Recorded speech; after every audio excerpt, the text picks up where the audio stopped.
Kesepakatan ini merupakan langkah maju atas pengakuan internasional terhadap ruang udara Indonesia, yang sekaligus meningkatkan jaminan keselamatan dan keamanan penerbangan, serta bisa meningkatkan pendapatan negara bukan pajak.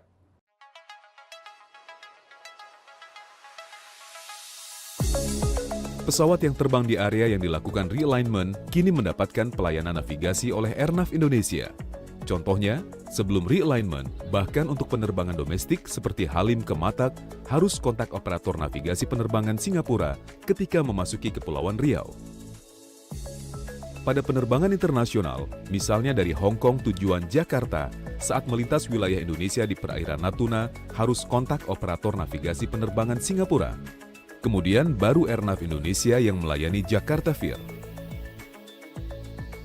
Setelah dilakukan realignment Vir, ketika memasuki ruang udara Indonesia, kedua pesawat tadi kini dilayani oleh Airnav Indonesia.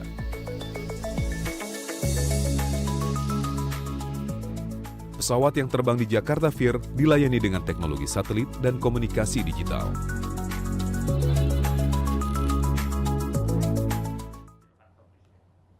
Assalamualaikum warahmatullahi wabarakatuh. Bapak, Ibu, dan saudara-saudara sekalian, sudah lama ruang udara kita yang berada di atas Kepulauan Riau dan Natuna dikelola oleh Singapura. Dan berkat kerja keras semua pihak, kita telah berhasil mengembalikan pengelolaan ruang udara di atas Kepulauan Riau dan Natuna kepada NKRI. Dan ini menambah luasan Flight Information Region FIR Jakarta sebesar 249.575 km persegi. Alhamdulillah, saya telah menandatangani Peraturan Presiden Perpres tentang pengesahan Perjanjian FIR Indonesia dan Singapura. Kesepakatan ini merupakan langkah maju atas pengakuan internasional terhadap ruang udara Indonesia, yang sekaligus meningkatkan jaminan keselamatan dan keamanan penerbangan, serta bisa meningkatkan pendapatan negara bukan pajak. Dan hal ini bisa menjadi momentum untuk modernisasi peralatan navigasi penerbangan dan pengembangan SDM Indonesia. Terima kasih. Wassalamualaikum warahmatullahi wabarakatuh. Baik Pak, untuk pertanyaan pertama, apakah manfaat perjanjian FIR yang baru ini bagi Indonesia Pak? Sebenarnya manfaat utama adalah kita menunjukkan bahwa Indonesia ini negara yang berdaulat, sudah mampu mengelola dirinya sendiri. Dan itu saya kira berpuluh-puluh tahun masalah ini tidak terselesaikan, tapi di bawah leadership Presiden Joko Widodo, kami diperintahkan pembantunya untuk menyelesaikan. Jadi hampir sebelum COVID, ya tadinya sih kita pikir 1 tahun selesai, tapi karena COVID ya tertunda. Tapi kita bersyukur bahwa ini Desember kemarin finalisasinya sudah selesai, dan ini hanya proses administrasi kita yang kita tuntaskan. Jadi ini menunjukkan sekali lagi bahwa Indonesia itu negara yang betul-betul bisa mengatur dirinya sendiri. Pertanyaan selanjutnya, ditengarai kesepakatan yang sekarang tidak ada bedanya dengan sebelumnya mengenai delegasi ruang wilayah 0 sampai 37.000 kaki kepada Singapura. Artinya take off dan landing pesawat Indonesia di wilayah yang masuk FIR tersebut bergantung pada CENGI, termasuk pesawat VIP Indonesia, Pak. Sebenarnya tidak begitu juga. Kenapa kalau 37.000 kaki itu bikin kita bulat murni seluas negara Singapura, kan dia nanti masuknya bagaimana? Kan dia harus mempunyai approach lainnya juga. Dan itu yang kita lakukan. Dan saya kira panu internasional. Sama juga dengan Malaysia kalau masuk Singapura. Karena kita kan bernegara. Itulah satu bentuk bernegara itu. Jadi mereka juga bisa masih menggunakan ruang kita untuk approach. Karena kalau Anda lihat, begitu mereka take off, masa take off-nya langsung tegak lurus? Kan enggak juga. Jadi mesti butuh waktu juga untuk mereka naik ke atas. Pertanyaan berikutnya Pak, selain tercapainya kesepakatan FIR ini, apakah ada kesepakatan lain Pak yang dicapai seperti investasi atau ekstradisi? Presiden memerintahkan kami ada 3 sebenarnya. 1, tadi mengenai FIR, yang tadi Bapak Presiden sudah sampaikan, sudah tanda tangan perpresnya. Yang kedua adalah ekstradisi, dan yang ketiga adalah DCA, Defense Cooperation Agreement. Ini pun sudah selesai, hanya tinggal ratifikasi di parlemen kita saja. Saya kira Presiden juga sudah memberikan surprise-nya ke sana dan insya Allah tidak akan terlalu lama lagi akan selesai juga. Baik, lalu bagaimanakah mekanisme konsep Civil Military Cooperation Framework ini Pak yang akan dibentuk berdasarkan perjanjian VIR yang baru? Lalu bagaimanakah framework ini dapat menjamin kepentingan Indonesia terhadap pelanggaran wilayah udara Pak? Kita juga berjanji, ini juga menarik bahwa ada staf kita yang ada di Changi Airport. Nah itu juga saya kira pencapaian yang sangat bagus kerjasama antara Singapura dan Indonesia sehingga kalau ada hal-hal semacam ini kan bisa enak. Misalnya Presiden Republik Indonesia terbang, ya kan ada orang ATR tower traffic control kita di Changi, dan itu saya kira juga mereka sepakat bahwa ya itulah kerjasama itu. Jadi saya pikir ya, semua saling menguntungkan dan yang saya paling senang dalam perjanjian itu adalah bahwa ada orang Indonesia di ATC-nya Singapura. Selanjutnya Pak, bagaimana perjanjian VIR yang baru mengatur mekanisme clearance Pak, diplomatic and security untuk non-scheduled aircraft? Ya sama tadi, jadi kita juga tetap seperti itu ada di kita. Tapi kita tetap tadi mengkomunikasikan dengan mereka dan kita yang memegang kendali. Itu saya kira perlu diketahui. Yang dulu kita hampir tidak punya kendali di situ. Sekarang kita, tapi ya saya kira kerjasama untuk karena safety security seperti Bapak Presiden sampaikan, kita akan train manusia kita, perbaiki angkatan kita dan itu tadi Bapak Presiden sampaikan akan menambah penerimaan negara juga nanti dari pengontrolan ruang udara di situ. Kemudian Pak, perjanjian VIR yang baru ini apakah ada pengaruhnya terhadap perjanjian Indonesia-Malaysia tahun 1983 tentang pemberian koridor laut dan ruang udara yang di atasnya untuk lalu lintas pesawat udara Malaysia di antara Malaysia Timur dan Barat? Sekarang sudah oleh Pak Menteri Perhubungan sudah dibicarakan dan saya lihat tidak ada masalah.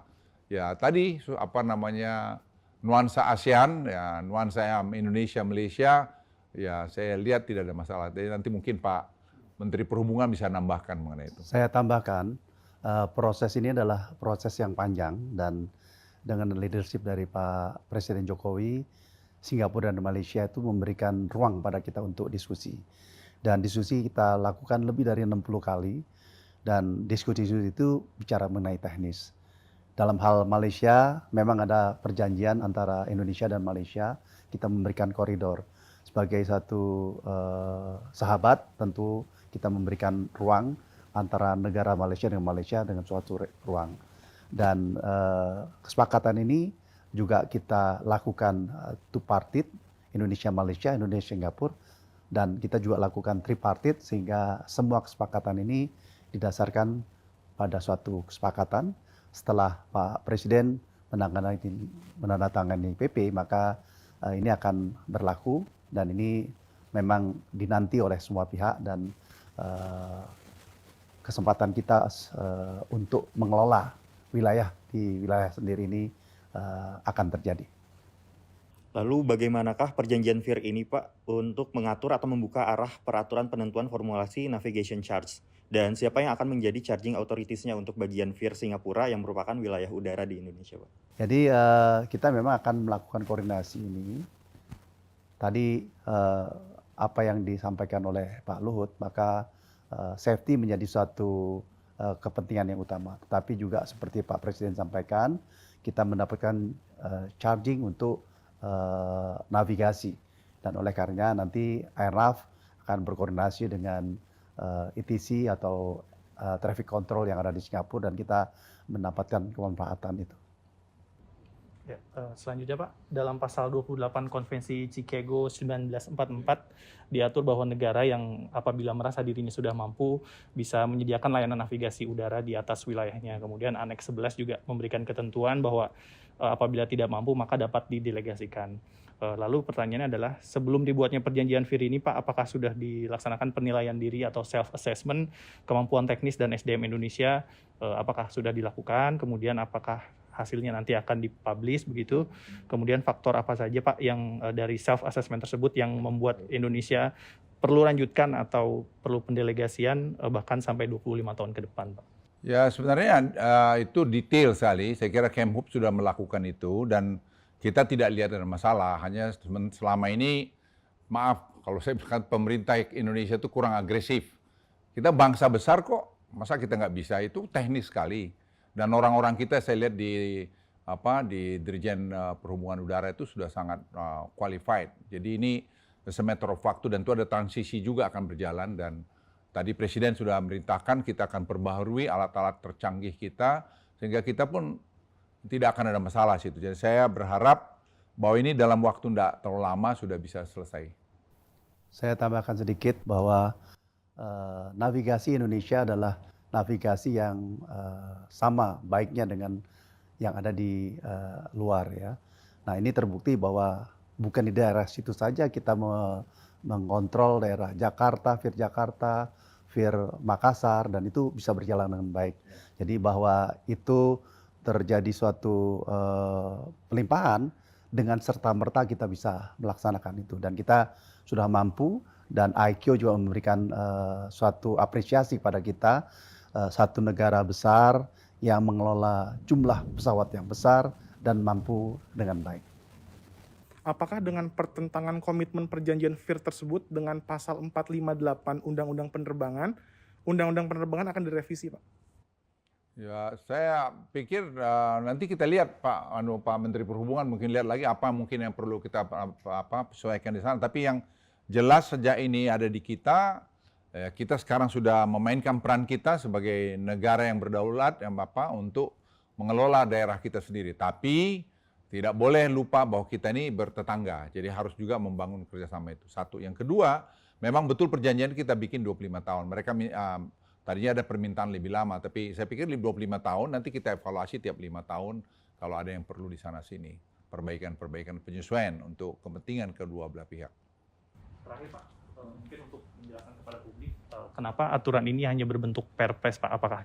Apakah cukup kuat gitu, kemudian apakah kedepannya akan bahkan bisa dijadikan undang-undang? Sebenarnya kalau untuk ini cukup dengan perpres, karena sebenarnya sudah semua aturannya ada. Jadi kemarin kita juga lihat, nah yang menjadi harus dari keputusan dari DPR itu ada dua. Satu ekstradisi, yang kedua Defense Cooperation Agreement.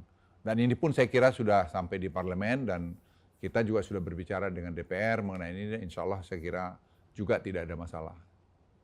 Jadi ini saya pikir kalau boleh saya laporkan, ini adalah keberhasilan pemerintah ini untuk menunjukkan lagi bahwa kita bisa bekerja dengan dunia internasional. Jadi tidak kaku, tapi kita juga tetap tidak ingin kedaulatan negara kita itu juga sepertinya tidak jelas. Seperti misalnya DCA, ekstradisi saya pikir sangat penting dan Presiden menekankan pada kami untuk ini betul-betul dilakukan. Karena kita tidak mau orang yang melakukan kejahatan atau korupsi di tempat kita berlindung di tempat lain. Dan itu saya kira satu keputusan yang sangat-sangat strategis. Ya, jadi kesepakatan ini sudah sangat jelas sekali. Ini merupakan langkah yang maju atas pengakuan internasional terhadap ruang udara Indonesia. Ini jelas sekali udah. Yang nanti kembali sekaligus meningkatkan jaminan keselamatan dan keamanan penerbangan kita.